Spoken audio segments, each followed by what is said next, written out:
Jasmine का दर्द।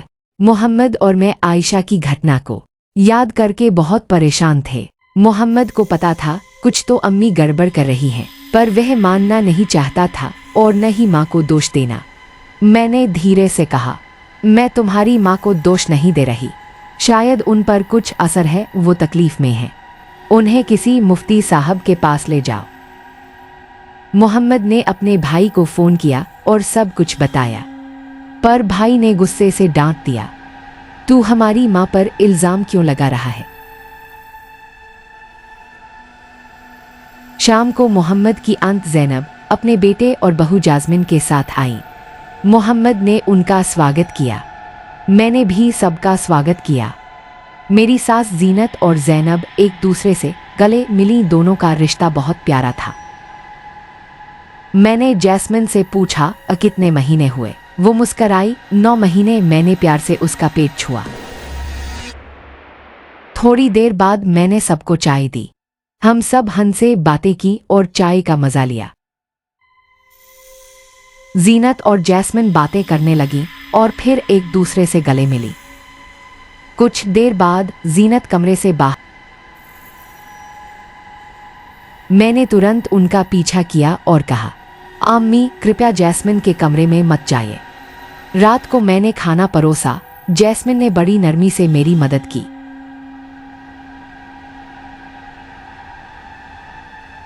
सब गपशप करने लगे। ज़ैनब और जैस्मिन एक ही कमरे में सो गईं। मोहम्मद ने अपनी माँ जीनत से कहा कि वो दूसरे कमरे में आराम करे। मेरा दिल धक से रह गया। आधी रात के बाद मुझे हल्की सी आवाज सुनाई दी। मैं धीरे धीरे सास के कमरे की ओर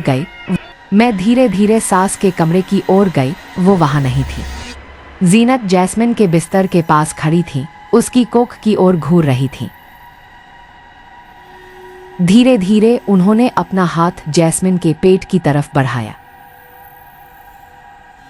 जैसे ही मेरी नजर उन पर पड़ी, मेरा दिल तुरंत हाथ खींच लिया और बिना कुछ बोले कमरे से चली गईं। मैंने जैस्मिन को धीरे से जगाया, उस पर कुछ कुरान की सूरहें पढ़ी और पानी पिलाया। अगली सुबह मैं उसे मुफ्ती साहब के पास ले गई।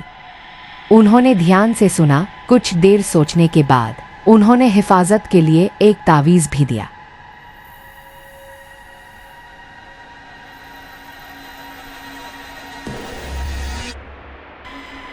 जैस्मिन ने वह तावीज़ गले में पहन लिया। उस रात वो चैन से सोई। दूसरे दिन सुबह त्वचा में जलन और खुजली महसूस हुई। तंग आकर उसने तावीज़ हैंगर पर टांग दिया। वो तावीज़ गायब हो गया।